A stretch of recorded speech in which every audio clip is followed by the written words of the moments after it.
Well, you said it would be 3-2. You didn't know to who. Now we know 3-2 to the West Indies, three to the West Indies, in fact, two to England. And I would imagine that even Roland Butcher was doing cartwheels at Kensington on Sunday night. Yeah, Philip. Obviously, I thought it was a great series of five very entertaining matches, very close matches all the way through. And as we saw, it went right down to the last over. I think the spectators who came out to watch the five games would have had some very good entertainment. And even though one side had to lose, I think the series was so close and so enjoyable that I think the team that lost perhaps still would feel that they were involved in something that was very, very entertaining. Yeah, if you look at it from the point of view of the entertainment value, and sometimes we tend to, overlook that. Getting so caught up in the outcome and so on, which is important, but at the same time, it's a spectacle. And you may be unhappy with the outcome if you're an English supporter, but if anyone asks for their money back because they weren't entertained over the five nights, well, certainly they really got an issue.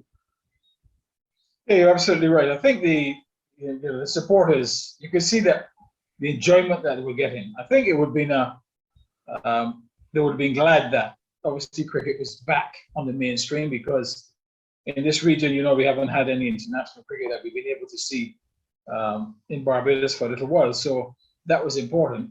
I think also the fact that the English supporters were able to get out of England at this time of the year and come to Barbados in particular, they certainly enjoyed themselves. And I think overall, I think everybody was very pleased with what took place over those five nights at Kensington Oval. In terms of the cricket, though, what are the takeaways? Yes, West Indies won. They defeated England 3-2. What are the takeaways, first of all, for the West Indies? What messages are what should that teach? And I'm talking about takeaways more so now from a technical standpoint. Takeaways for the technical staff, for the coaching staff, for those who maybe even for the organizers. So not now from the spectator point of view necessarily, but pretty much everything else. I think from the West Indies point of view, the team in particular, I think what they will take away from this tournament is that if they put their minds and souls and heart into something, then they can achieve. Because we saw what happened in the matches against Ireland, which was pretty low-keyed. And the performances of the team was not that good, and they ended up losing the series. Obviously, against England, a much higher-ranked side, even though the players missing, they needed to lift their game to a different level.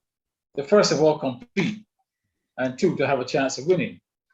I think overall they were able to do that, which means that they must be very pleased with the way that they rebounded from the Ireland defeat to perform so well against England and then actually win the series. Does it make us the finished product? I don't think so. I think we're very much at the beginning. What it should do is give them some confidence and some encouragement that they can compete at the highest level against good opposition.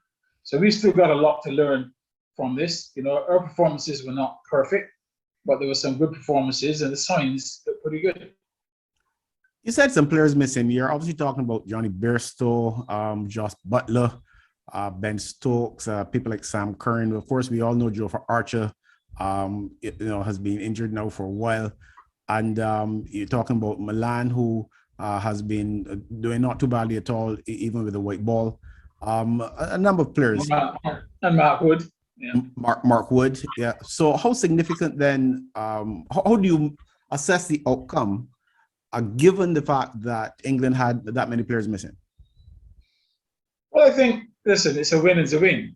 When you're losing, you take any sorts of wins. So West Indies haven't had a great time of late. So to get a win must certainly help their confidence.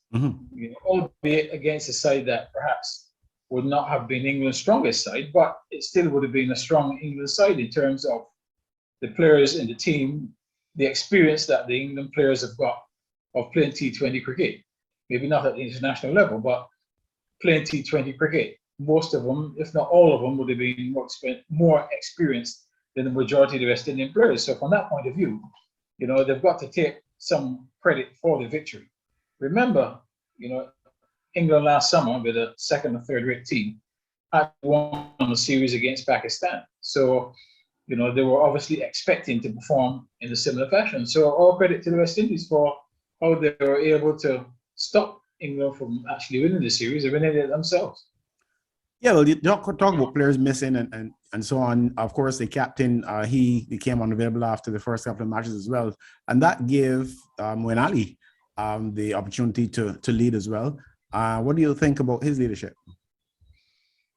I think after a game or two, I think he got into it. I mean, you saw the way he batted the other night, which was an excellent performance. He was always good with the ball. So, he's a very experienced cricketer. He's one of the most experienced cricketers in that team. So he would be expected to lead by example. And I think he did just that. And really, if Morgan's going to be out of the team at any time, I think he can do a credible job. You mentioned the fact that they defeated Pakistan with, a side that they had to put together very quickly last year. And this reminds me of what one of my other colleagues was talking about, the what he calls the squad mentality. That is that you're not just looking at one or two star players and depending on them, but you're developing a real, a wide base so that you really can put together a decent team, regardless who's missing. Yeah, listen, if you're going to be consistent and competitive as a team, you're going to need more than 11 players. You're going to need at least 22 players. You must have somebody in waiting that covers every position. You have an extra opener. You must have an extra number 3, number 4, number 5. That's the sort of bench strength that you will need if you're going to be consistent. If you haven't got that sort of strength, then you will get the sort of performances that we've seen from West Indies over a period of time, where at times they have been bad and at times they've been very good. So that level of inconsistency will continue if your bench strength is not that strong. What we need to do now is to expose as many players as possible, make it very hard in terms of competing for places, and try to get to the point where we have got that strength, whereby that if anybody goes out of the team, you know full well that the person coming in to take their place will be an adequate or just as good a replacement or even better.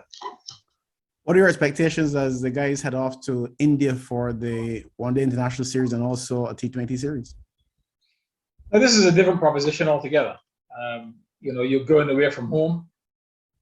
So that level of expectation that you would have playing at home against England, a team that you've always done pretty well against in the Caribbean, it will not be the same in India. You're definitely going to be the underdogs. You're going to be playing against perhaps one of the most powerful teams in the world in their backyard, under their conditions, quality players, a team that has lost recently, so they will be certainly wanting to get back on the winning trail. So I would expect that India is going to come much, much harder against the West Indies because of the defeats that they've had recently, particularly in South Africa, where they were well beaten in both the red ball and white ball competitions. So they're not going to be pleased about that. So West Indies know that they're going to have to really improve their performances above the level of what they showed in these last 5 matches if they're going to be successful in India. Roland Butcher, always great to hear your views on cricket. Thanks very much for joining us. And we can only hope that whatever the outcome in India, that the guys continue to play very good competitive cricket. And as they say, if you do that often enough, I suppose the results will take care of themselves. They certainly will.